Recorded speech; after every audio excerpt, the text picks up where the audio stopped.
வணக்கம் நேயர்களே, நான் உங்கள் கார்த்திக். நம்முடைய சிறப்பு நேர்காணலில் முன்னாள் எம்பி கேசி பழனிசாமி இணைந்திருக்கிறார். அவரிடம் விரிவாக பேசலாம். வணக்கம் சார். வணக்கம் சார். ஜனநாயகன் படத்தை முடக்கிறது மூலமா பாஜக விஜய்க்கு என்ன செய்தி சொல்றாங்க? யாரும் படத்தை முடக்கல.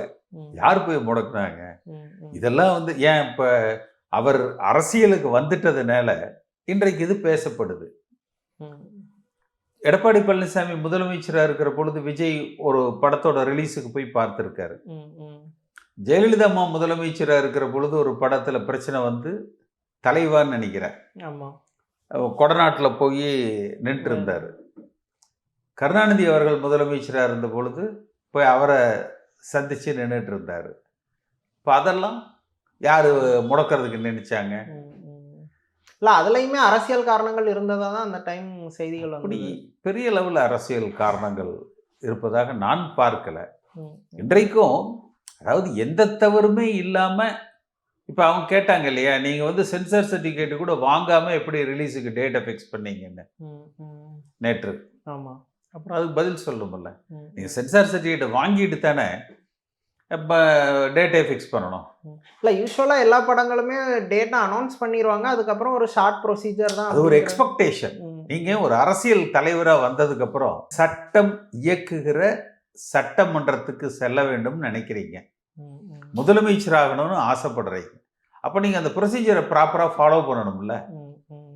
அந்த ப்ரொசீஜரை ஃபாலோ பண்ணி அந்த சென்சார் சர்டிஃபிகேட் வந்ததுக்கப்புறம் டேட் ஃபிக்ஸ் பண்ண வேண்டியது தானே. ஓகே, அப்போ இதில் பாஜகவோட அழுத்தமோ இல்லை பாஜகவோட இது எதுவுமே இல்லைன்னு சொல்கிறேன். இருக்கலாம். அரசியலில் இப்போ உங்களை யாருமே எதிர்த்து போட்டியிடாமல் நீங்களே நின்று ஜெயிச்சுட்டு போங்கன்னு விட்டுருவாங்களா என்ன? அரசியல் என்றாலே போட்டிகள் நிறைந்தது, சதிகள் நிறைந்தது, சதிகாரர்களில் நிறைய இருப்பாங்க. அதையெல்லாம் எதிர்கொள்ளணும்ல. இப்போ நீங்கள் வெஸ்ட் பெங்காலில் நேற்று பாருங்க, மம்தா பானர்ஜி என்ன பண்ணாங்க? தெருவில் இறங்கி போராடுறாங்கல்ல. இல்லை கதவை சாத்தி மூடிட்டு யாரும் ரீச் பண்ண முடியாமல் உட்காந்துட்டாங்களே என்ன? அந்த அந்த தெருவில் இறங்கி போராடுகிற அந்த வலிமை உங்களுக்கு இருக்கா என்று பார்க்கணும். இப்போ போன முறை கரூரில் ஸ்டாம்பேடு நடந்தது, எவ்வளோ பேர் இவருக்கு ஆதரவு தெரிவித்தாங்க? இப்போ ஏதேனும் பெரிய அளவில் இவருக்கு ஆதரவு தெரிவிச்சிருக்காங்களா என்ன? அரசியல் கட்சிகள் தெரிவிக்கலாம், ஆனால் சினிமா துறையிலேருந்து நிறைய பேர் சப்போர்ட் பண்ணியிருக்காங்க. அரசியல் கட்சிகள் தெரிவிக்கணும்ல. சினிமா துறையில் எவ்வளோ பேர் பெரிய இப்போ ரஜினிகாந்த் தெரிவிச்சாரா? கமலஹாசன் தெரிவிச்சாரா? இல்லை. அவங்களாம் சினிமா துறையில் இல்லையா? அந்த படத்துல நடிச்ச 2-3 பேர் அவங்களுக்கு சம்பளம் இன்னும் வராம இருக்கும், அதனால அவங்க பேசியிருப்பாங்க. வேற யாராவது பேசினாங்களா என்ன?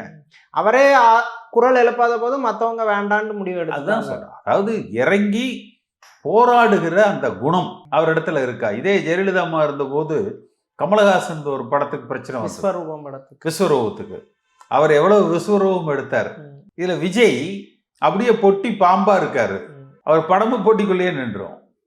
இதை வச்சு ஆக்சுவலாக அரசியலாக ஸ்கோர் பண்ணக்கூடிய இடம், ஆனால் வேஸ்ட் பண்ணிட்டு இருக்காருன்னு சொல்கிறீங்களா? அரசியலாக ஒன்று அவர் ஸ்கோர் பண்ணணும், இதை அரசியல் படுத்தணும். ரெண்டாவது, அரசியல் ரீதியாக இதை அவர் எதிர்கொள்ளணும்.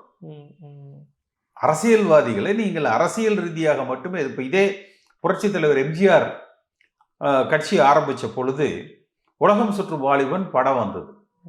அன்றைக்கு கருணாநிதி அவர்கள் முதலமைச்சர், திமுக அசுர பலத்தோடு ஆளுகிற கட்சி. மதுரை முத்துன்னு சொல்லிட்டு மதுரையினுடைய மேயர் திமுகவில், உலகம் சுற்றும் வாலிபன் வெளிவராது, அப்படி வெளிவந்தால் நான் சேலை கட்டி கொள்வேன் அறிவிச்சார் ஓப்பனா. அதை எம்ஜிஆர் அரசியல் ரீதியாக எதிர்கொண்டார். அதிமுக கட்சி தொண்டர்கள் அரசியல் ரீதியாக அதை எதிர்கொண்டார்கள். படம் குறிப்பிட்ட நேரத்தில் குறிப்பிட்ட நாளில் தியேட்டர்களில் வெளியானது. அப்போ அந்த சக்தி விஜய்க்கு இல்லை. மம்தா பானர்ஜி என்ன பண்ணாங்க? ஸ்ட்ரீட்ல இறங்கி தெருக்களில் இறங்கி மக்களோடு மக்களாக மத்திய அரசாங்கத்துக்கு எதிராக போராடினாங்க இல்லையா? இதே மகாராஷ்டிராவில் நடந்தது. சரத்பவாருக்கு ஆகட்டும், இல்லை சிவசேனாக்கு ஆகட்டும், என்ஃபோர்ஸ்மெண்ட் டைரக்டரேட்டில் ஒரு சம்மன் கொடுக்குறாங்க. வீட்டிலேருந்து நான் கிளம்பி போகிறேன்னு 10 மணிக்கு கிளம்புறாங்க, சாயந்தரம் 4 மணிக்கு தான் என்ஃபோர்ஸ்மெண்ட் டைரக்டரேட் ஆஃபீஸே போகிறாங்க. வழிநடுக அவங்க போகிற போது 1 லட்சம் பேர். இது மட்டும் சிக்கல் இல்லை, திங்கட்கிழமை அன்னைக்கு இவர் சிபிஐக்கு போகணும்ல, அதுலேயும் அவருக்கு சோதனைகள் தான் நிறைந்திருக்கும்.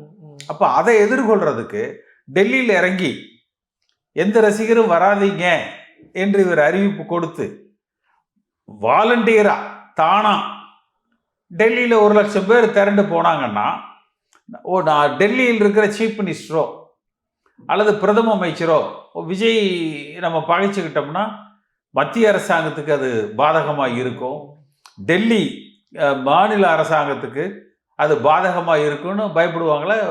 இல்லை இவர் தனி ஃப்ளைட்டில் போய் இறங்கி சத்தம் இல்லாமல் போயிட்டு வந்தாருன்னா பயப்படுவாங்களா? அது ரெண்டாவது, இவங்களுக்கு ஒரு ஸ்ட்ராட்டஜி இருக்கிற மாதிரி தெரியல. நீங்கள் இந்த சிபிஐக்கு போன போது கூட என்னுடைய கருத்து உங்கள் இதுலேயே சொன்னேன்னு நினைக்கிறேன். எலிக்கு பயந்து போய் புலிக்கிட்ட மாட்டிக்கிட்டாங்க. நீங்கள் தமிழ்நாட்டில் நம்ம ஊர் இன்ஸ்பெக்டர் டிஎஸ்பி எஸ்பி விசாரிச்சாங்கன்னா பெரிய அளவில் விஜய்க்கு பாதகம் வந்திருக்காது. ஏதோ அந்த வேன் ஓட்டினவன், அந்த இடத்துல நின்னவன், பந்தல் போட்டவன், அப்படி ஏதோ 2 பேர்த்து மேலே அது போயிருந்திருக்கும். இப்போ சிபிஐயில் இவங்களா தேவையில்லாமல் அதாவது ஒரு அரசியல்வாதிக்கு உண்டான அடிப்படை குணமே எதிர்காலத்தில் என்ன நடக்கும் என்பதை முன்கூட்டியே யூகிக்கிற தன்மை. இதுதான் அரசியலுக்கு அடிப்படை தேவை.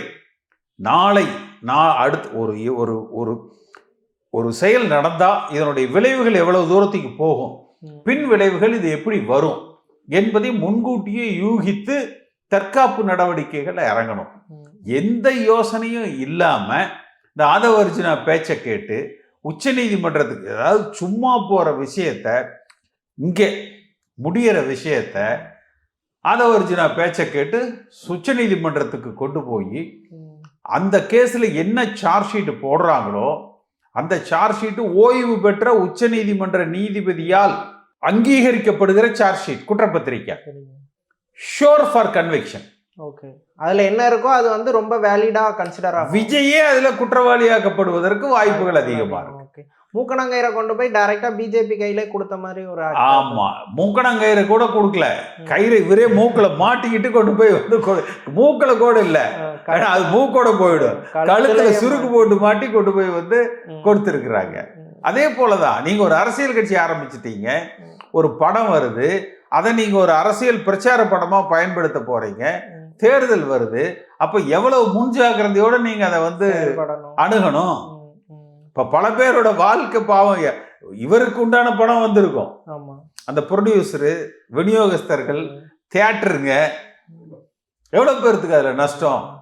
ஆக்சுவலி இப்போ கரூர் இஷ்யூ அப்போ சிஎம்க்கு சவால்லாம் விட்டு நான் வீட்டில் தான் இருப்பேன், ஆஃபீஸில் தான் இருப்பேன்லாம் எதிர்ப்பு தெரிவித்தார். ஆனால் பிஜேபின்னு வரும்போது மட்டும் வாயே திறக்காம அமைதியாகவே இருக்கிறாரு. இது என்ன மாதிரியான நிலைப்பாடு?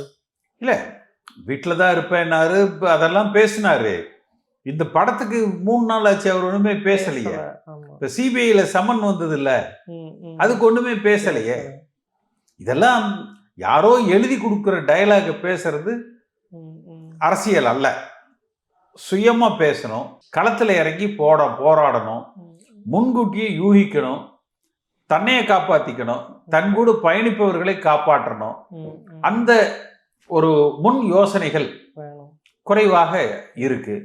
அடுத்து அந்த 2ஆம் கட்ட தலைவர்கள், இப்ப கமலஹாசன் இதே தவறத்தான் செய்தார். அவர் பார்த்தீங்கன்னா பெரிய அளவுக்கு அரசியல்வாதிகள் இல்லை, இந்த பொதுநல ஈடுபாடு உடையவர்கள் அப்படித்தான் வச்சு பண்ணாங்க. இப்போ இவரு கிட்டத்தட்ட அப்படித்தான் வந்து பண்றாரு. இந்த ஜோசியக்காரன், சம்பந்தம் இல்லாதவனெல்லாம் கூப்பிட்டு வச்சு கட்சியில அங்கப்பா இந்த விஜய் இதுக்கு அரசியல் அங்கீகாரம் கிடைச்சதே செங்கோட்டையன் அங்க போனதுனால தான்.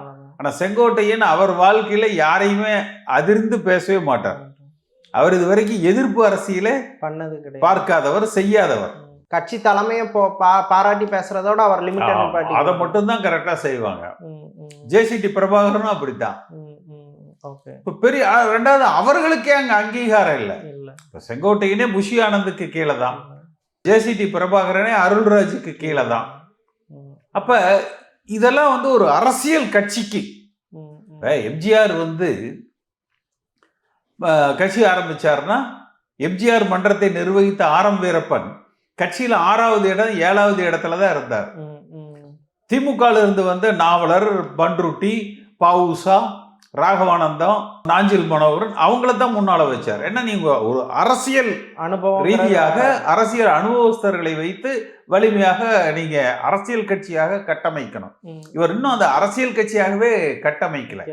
எல்லாமே இந்த கம்ப்யூட்டருக்குள்ள பேக் அண்ட் ஒர்க் பண்ற பேக் அண்ட் ஒர்க் பண்றவங்களை வச்சுக்கிட்டு நடத்துறாரு. அவங்க எல்லாம் அனலைஸ் பண்ணி ரிப்போர்ட் ஜெனரேட் பண்ணி கொடுப்பாங்க. இவ்வளவு பேர் இந்த கருத்தை ஆதரிச்சிருக்கிறாங்க, இவ்வளவு பேர் எதிர்த்து இருக்கிறாங்க, நோ கமெண்ட்ஸ் இவ்வளவுன்னு கொடுத்துருக்குறாங்க. அதெல்லாம் சக்கரை அப்படின்னு பேப்பர்ல எழுதிக்கலாம். இனிக்காது.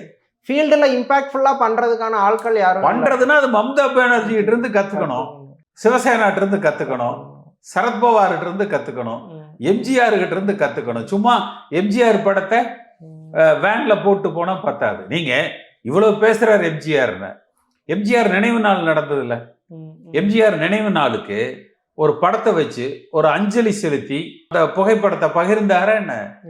செய்யவே இல்லை. அப்புறம் இவருக்கு எங்க அரசியல் தெரியுது? ஆனா அவரோட பிரச்சார பஸ்ல பாருங்க எம்ஜிஆர் படத்தை போட்டு ஓட்டு கேட்கிறேங்கிறாரு. பேசுற போது பாருங்க எம்ஜிஆர் ஆட்சியை கொண்டு வருவேன் அப்படிங்கிறாரு. சரி, எம்ஜிஆர் நினைவு நாள் வரும்போது நீங்க சுய நினைவோட தானே இருந்தீங்க. எம்ஜிஆர் நினைவு நாள் நடந்தது இல்லையா டிசம்பர்ல 24ஆம் தேதி. அன்னைக்கு விஜய் சுய நினைவோட தானே இருந்தாரு. அதுக்கு அந்த படத்தை வச்சு அதுக்கு ஒரு அஞ்சலி செலுத்தி அதை பத்திரிகை செய்தியா கொடுக்கணுங்கிற சுயநினைவு இல்லையா? அப்ப சொந்த புத்தியில கட்சி நடத்தணும். எல்லாத்துக்கும் கன்சல்டன்ட் சொல்றதை கேட்டுக்கிட்டு, அதாவது சினிமாக்கு வேணா சரியா இருக்கும், டைரக்டர் சொல்றதை கேட்டுக்கிட்டு எழுதி தர்ற வசனத்தை பேசிக்கிட்டு செய்யலாம். அரசியலுங்கிறது சுயமா சிந்திச்சு முடிவு எடுக்கும். ஓகே சார், இப்போ கொஞ்ச நாள் முன்னாடி வரைக்கும் டிஎம்கே வெஸ் தேவைக்கா, பராசக்தி வெஸ் ஜனநாயகன்னு இருந்துச்சு. இப்போ பிஜேபி வாண்டடா ஜனநாயகனை இது பண்ணும்போது அந்த எதிர்ப்பு ஃபுல்லா பிஜேபி ஏடிஎம்கே கூட்டணியை நோக்கி திரும்ப வாய்ப்பு இருக்கா? அந்த மாதிரியெல்லாம் இல்லை. நீங்க இப்போ இவர் கரூர்ல எடப்பாடி பழனிசாமி சட்டமன்றத்துல இவர் ஆதரிச்சு தானே பேசினாரு. குறைஞ்சபட்சம் சட்டமன்றத்தில் எனக்காக ஆதரவு குரல் கொடுத்த எதிர்கட்சி தலைவருக்கு நன்றி அப்படின்னு பேசினாரா என்ன? இல்ல, பேசல. அப்புறம் என்ன எடப்பாடி என்ன உங்க ரசிகர் மன்ற தலைவரா? ஒரு எதிர்கட்சி தலைவர் சட்டமன்றத்தில் உங்களுக்கு ஆதரவு தர்றாங்க. இப்ப நீங்க வேற ஏதாவது பெரிய அரசியல் கட்சிகள் இவருக்கு ஆதரிச்சு பேசுறாங்களா என்ன? இல்ல, அந்த டைம் சப்போர்ட் பண்ணவங்களுக்கு இவர் சரியான மரியாதை கொடுக்கல. அவ்வளவுதான். அதை சரியா வச்சுக்கல. நீங்க அரசியல்ல விமர்சிக்கலாம், குறைகளை நம்ம சொல்லலாம், நண்பர்களையும் நண்பர்களாகவும் அவர்களை நீங்க வச்சுக்கணும். நண்பர்களாகவும் நீங்க அவர்களிடத்துல நட்பு பாராட்டணும். அது இல்லை, பத்திரிகையாளர்களோட நெருங்கி பழகணும். First you should be accessible to the people. மக்கள் பணியாற்றுறதுக்கு நீங்க மக்களோட தொடர்பே இல்லாம எப்படி மக்கள் பணியாற்றுவீங்க? இப்போ இந்த ஜனநாயகம் டிலே ஆகுறது, இதை ஒரு பொலிட்டிக்கல் நரேட்டிவா போறதுக்கான வாய்ப்புகள் இருக்கா? இல்ல, நீங்க நீதிமன்றம் தானே அதை செய்யுது. ஓகே, இப்ப சென்சார் போர்டு பண்ணது தப்பு அப்படின்னு நேத்து அந்த நீதிமன்ற உத்தரவு வந்திருந்ததுன்னு வச்சுக்கங்க, அரசியல் ரீதியா போகும். ஓகே, முதல்ல இந்த படம் எனக்கு தெரிஞ்சு தலைமை நீதிபதி பிப்ரவரி கடைசியில தான் ரிசல்ட் வரும். அதுக்கப்புறம் சென்சார் போர்டு மறுபடியும் போட்டு பார்க்கணும், மார்ச் கடைசி. இல்ல உச்ச நீதிமன்றம் போகணும், அது மார்ச் கடைசி. அதுக்கப்புறம் சென்சார் போர்டு ஏப்ரல் கடைசி.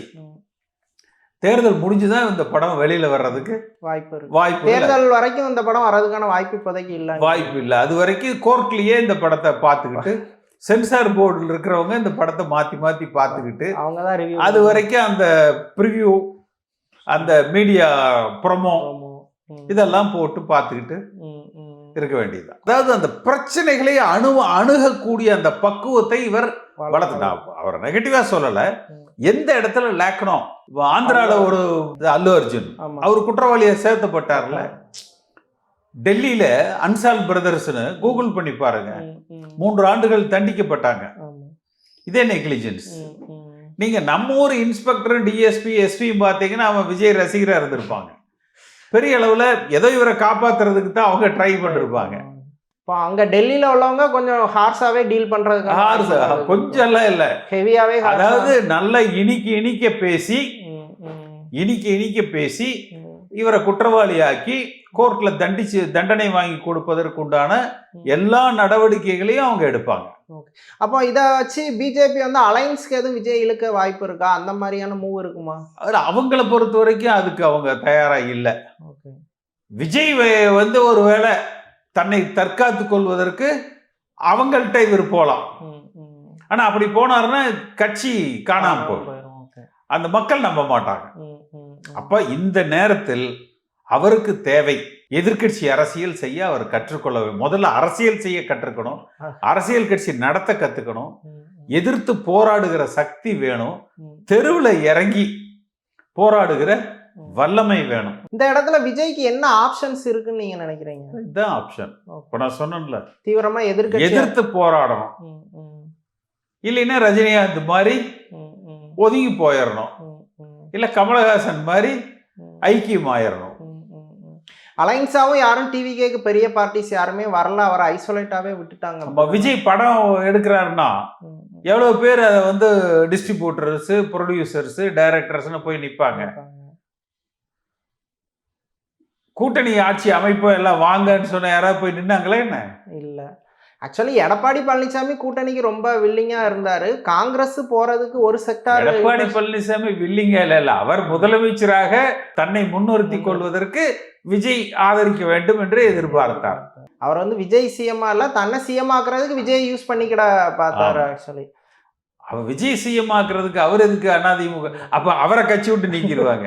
இவர் போய் விஜய் தான் சிஎம்னா அப்ப நீ ஒதுங்கிக்கப்பா அப்படின்ட்டுருவாங்க. ஆனா காங்கிரஸ்ல ஒரு செக்டார் விஜய் பக்கம் ரொம்ப கிரேஸா இருக்க மாதிரி.